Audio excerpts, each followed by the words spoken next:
নমস্কাৰ আজি 9 জানুৱাৰী এই মুহূৰ্তত কেইবাটাও ব্ৰেকিং নিউজ আহি পৰিছে আমি আপোনালোকক পোনপ্ৰথমে সেইসমূহ আগবঢ়াইছো ৰাজ্যত পুনৰ ভূমিকম্পৰ প্ৰচণ্ড জোকাৰণি 4.1 প্ৰাবল্যৰ ভূমিকম্পই জোকাৰি গ'ল ৰাজ্য এই ভূমিকম্পৰ অভিকেন্দ্ৰ আছিল ঢেকিয়াজুলি আপোনাৰ অঞ্চলত কম্পন অনুভূত হৈছে নে নাই জনাওক আমাৰ কমেণ্ট বক্সত ইয়াৰ পাছৰ খবৰ ৰাজ্যৰ 5 জিলা জনতা সাৱধান ৰেড এলাৰ্টত আছে ৰাজ্যৰ 5খনকৈ গুৰুত্বপূৰ্ণ জিলা ভূমিকম্প প্ৰবণ বিবেচিত ৰাজ্যৰ 5খন জিলা যিকোনো মুহূৰ্তত আকৌ আহিব পাৰে প্ৰচণ্ড জোকাৰণি ভূবিজ্ঞানীৰ সতৰ্কবাণী এতিয়া শংকিত কৰিছে জনতাক ৰেড জোনত আছে নগাঁও মৰিগাঁও কাৰ্বি আংলং আৰু শোণিতপুৰ দৰঙৰ বাবেও সতৰ্কতা জাৰি কৰা হৈছে লগতে দৰং মৰিগাঁৱৰ মাজেৰে ভূগৰ্ভত সৃষ্টি কপিলীৰ ফাট সঘনাই হোৱা ভূমিকম্পে ভূগৰ্ভত সৃষ্টি কৰিছে ভয়াৱহ কপিলী ফাটৰ ভূগৰ্ভত 4 ইঞ্চি গভীৰতাত সোমাই পৰিল টেক্টনিক প্লেট নগাঁৱৰ মাজেৰে গৈ বৰাক ভেলী পৰ্যন্ত সতৰ্কতা জাৰি কৰা হৈছে কাছাৰ শ্ৰীভূমি হাইলাকান্দিতো কপিলীৰ ফাটৰ আশংকা বংগ সংযোগী ধুবুৰী ভূগৰ্ভতো আছে বৃহৎ ফাট দিবলৈছো ৰাজনৈতিক প্ৰেক্ষাপটৰ খবৰ 4টা সমষ্টি বিজেপি প্ৰাৰ্থী ঘোষণা মুখ্যমন্ত্ৰী হিমন্ত বিশ্ব শৰ্মাৰ মুখ্যমন্ত্ৰীয়ে আনুষ্ঠানিকভাৱে ঘোষণা কৰিলে 4 সমষ্টিৰ প্ৰাৰ্থীৰ নাম ৰাজ্যজুৰি চৰ্চাত এই 4টা সমষ্টি নিৰ্বাচনৰ দিন ঘোষণাৰ পূৰ্বে 4 সমষ্টিৰ প্ৰাৰ্থীৰ নাম ঘোষণা কৰিলে মুখ্যমন্ত্ৰীয়ে সৰুপথাৰ ঢকুৱাখানা লখিমপুৰ নগাঁও সমষ্টিৰ প্ৰাৰ্থীৰ নাম ঘোষণা কৰা হ'ল 4টা সমষ্টিত কোনে পাব বিজেপিৰ টিকট এই 4টা সমষ্টিত কাৰ কপাল ফুলিব এইদৰে প্ৰশ্ন উত্থাপিত হৈছিল তাৰ মাজতে মুখ্যমন্ত্ৰী হিমন্ত বিশ্ব শৰ্মাই দিলে সেউজ সংকেত সৰুপথাৰ সমষ্টিত বিজেপি প্ৰাৰ্থী হ'ব বিশ্বজিৎ ফুকন বৰ্তমানো সৰুপথাৰ সমষ্টিত বিধায়ক হৈ আছে বিশ্বজিৎ ফুকন টিকট কটা নাযায় বিশ্বজিৎ ফুকনৰ আৰু লখিমপুৰ সমষ্টিত বিজেপি প্ৰাৰ্থী হ'ব মানৱ ডেকা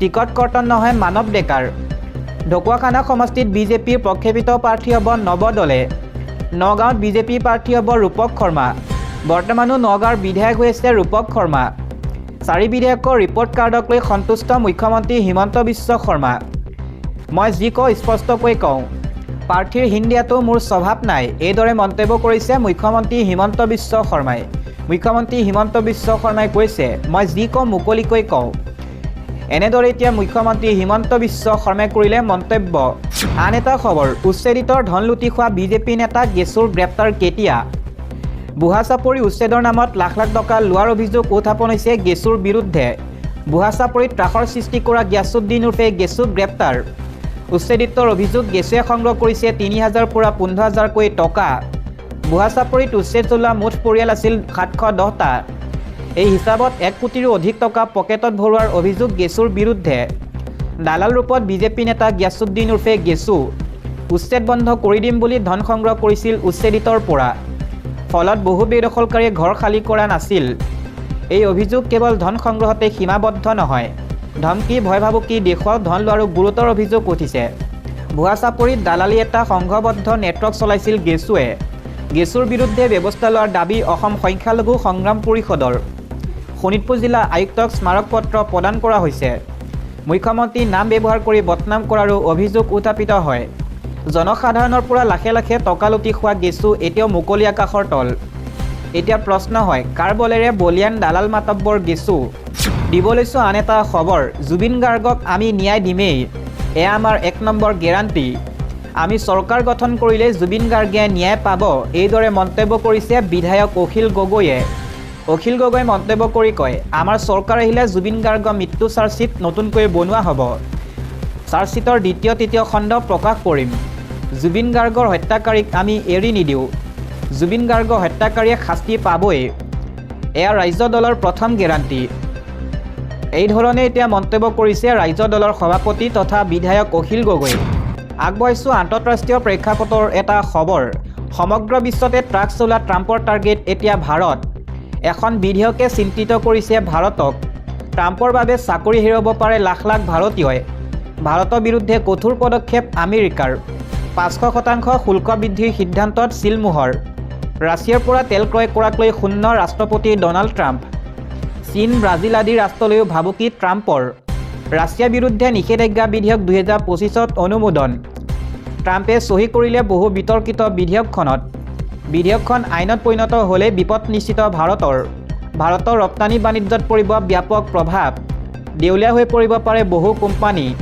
চাকৰি হেৰুৱাব ঔষধ বস্ত্ৰ কোম্পানী কৰ্মৰত কৰ্মচাৰীয়ে। আমেৰিকালৈ ৰপ্তানি কৰা ভাৰতীয় সামগ্ৰীত বলবৎ হ'ব অত্যাধিক শুল্ক। 50% পৰ্যন্ত শুল্ক বলবৎ কৰিব পাৰিব আমেৰিকাই। অহা সপ্তাহত মাৰ্কিন সংসদত বিধেয়কখনক লৈ অনুষ্ঠিত হ'ব ভোট। ভাৰতৰ লগতে চীন, ব্ৰাজিল আদি ৰাষ্ট্ৰলৈও ভাবুকি ট্ৰাম্পৰ। ৰাছিয়াৰ পৰা তেল ক্ৰয় কৰাটো নিবিচাৰে আমেৰিকাই। আমেৰিকাৰ মতে ৰাছিয়াক সকলোৱে এঘৰীয়া কৰিব লাগে। তেল ক্ৰয় নকৰি ৰাছিয়াক অৰ্থনৈতিকভাৱে দুৰ্বল কৰিব লাগে। সেইকাৰণে প্ৰস্তাৱ কৰিছে ৰাছিয়াৰ বিৰুদ্ধে নিষেধাজ্ঞা বিধেয়ক। ইউক্ৰেইনৰ বিৰুদ্ধে যুদ্ধ কৰাৰ বাবে ৰাছিয়াক এঘৰীয়া কৰাৰ সিদ্ধান্ত। আমেৰিকাৰ সিদ্ধান্তৰ প্ৰতি ইতিমধ্যে সঁহাৰি জনাইছে বহু ৰাষ্ট্ৰই। ৰাছিয়াৰ পৰা তেল ক্ৰয় কৰা সম্পূৰ্ণৰূপে বন্ধ কৰিছে বহু ৰাষ্ট্ৰই। কিন্তু দেশখনৰ পৰা সৰ্বাধিক তেল ক্ৰয় কৰি আহিছে ভাৰতে। কম দামত ৰাছিয়াই তেল বিক্ৰী কৰাৰ সুবিধা লৈ আহিছে ভাৰতে। আমেৰিকাৰ মতে এই কাৰ্যৰ জৰিয়তে অপৰাধ কৰিছে ভাৰতে। পৰোক্ষভাৱে ভাৰতে ইউক্ৰেইনৰ বিৰুদ্ধে যুদ্ধ কৰাৰো অভিযোগ। একে অভিযোগ ৰাছিয়ান তেল ক্ৰয় কৰা দেশ ব্ৰাজিল, চীনৰো বিৰুদ্ধে। দিব লৈছোঁ আন এটা ৰাজনৈতিক প্ৰেক্ষাপটৰ খবৰ। বিজেপিৰ বেয়া দিন আৰম্ভ হৈছে, এই মন্তব্য কৰিছে সাংসদ গৌৰৱ গগৈ। বৃহস্পতিবাৰে শিৱসাগৰত 20ৰো অধিক সামাজিক সংগঠন আৰু জ্যেষ্ঠ নাগৰিকৰ সৈতে মত বিনিময় অনুষ্ঠানত অংশ লৈ প্ৰদেশ কংগ্ৰেছৰ সভাপতি গৌৰৱ গগৈয়ে শাসকীয় দল বিজেপিক তীব্ৰ ভাষাৰে আক্ৰমণ কৰে। ভোটাৰ তালিকাক কেন্দ্ৰ কৰি অসমত বিজেপিয়ে গভীৰ ষড়যন্ত্ৰ ৰচিছে বুলি অভিযোগ উত্থাপন কৰি গৌৰৱ গগৈয়ে কয় যে বহিঃৰাজ্যৰ পৰা ভোটাৰ আনি অসমৰ প্ৰকৃত ভোটাৰ নাম কৰ্তন কৰাৰ প্ৰচেষ্টা চলাইছে বিজেপিয়ে। গৌৰৱ গগৈয়ে স্পষ্ট ভাষাত উল্লেখ কৰে যে ডক্টৰ হিমন্ত বিশ্ব শৰ্মাই অসমৰ থলুৱা বিবেকবান ভোট নোহোৱা কৰিবলৈ অশোক সিংহলক নিৰ্দেশ দিছে। তেওঁৰ মতে এই ক্ষেত্ৰত ডক্টৰ হিমন্ত বিশ্ব শৰ্মা আৰু অশোক সিংহলেই মূল খলনায়ক। ইফালে ভোটাৰৰ অধিকাৰ ৰক্ষা কৰিবলৈ ৰাইজক একত্ৰিত হ'বলৈ আহ্বান জনাই গৌৰৱ গগৈয়ে নিৰ্বাচন আয়োগৰ ভূমিকাক লৈও প্ৰশ্ন তোলে। তেওঁ মন্তব্য কৰে যে ভোটাৰ তালিকাৰ সন্দৰ্ভত নিৰ্বাচন আয়োগে নিজাববীয়াকৈ গোচৰ ৰুজু কৰিব লাগিছিল, কিন্তু তেনে কোনো ব্যৱস্থা গ্ৰহণ কৰা হোৱা নাই। বিজেপি যদি ইমানেই জনপ্ৰিয় হয় তেনে বাহিৰৰ পৰা ভোটাৰ আনিব বিচাৰিছে কিয় বুলিও তেওঁ প্ৰশ্ন কৰে আৰু ভোটাৰ তালিকাৰ বিষয়ত বিজেপিক প্ৰশ্ন কৰিবলৈ ৰাইজক আহ্বান জনায়। গৌৰৱ গগৈয়ে লগতে মন্তব্য কৰে যে বিগত 7 আৰু 8 মাহ ধৰি বিজেপিৰ বেয়া দিন আৰম্ভ হৈছে। বিজেপিৰ ভিতৰত সোমাই থকা গৰু চোৰ, চাউল চোৰ আদি দুৰ্নীতিৰ তথ্য পোহৰলৈ আহিছে বুলি তেওঁ দাবী কৰে।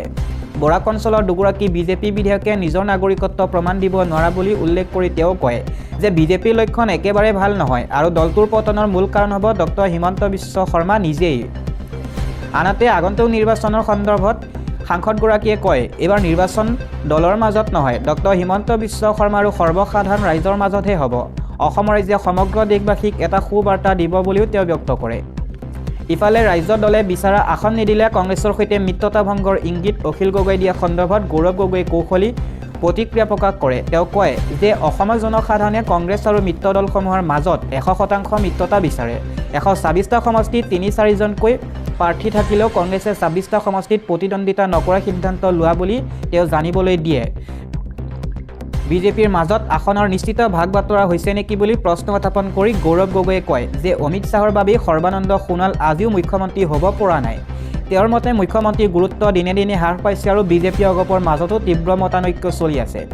লগতে জাতি মাটি ৰক্ষাৰ পিছত এইবাৰ ভোট বচক মামা মামীৰ পৰা, এই ভাষাৰে তেওঁ ডক্টৰ হিমন্ত বিশ্ব শৰ্মা শংকিত বুলি মন্তব্য কৰি কয় যে অহা নিৰ্বাচনৰ পিছত তেওঁ মুখ্যমন্ত্ৰীৰ চকীত নাথাকিব।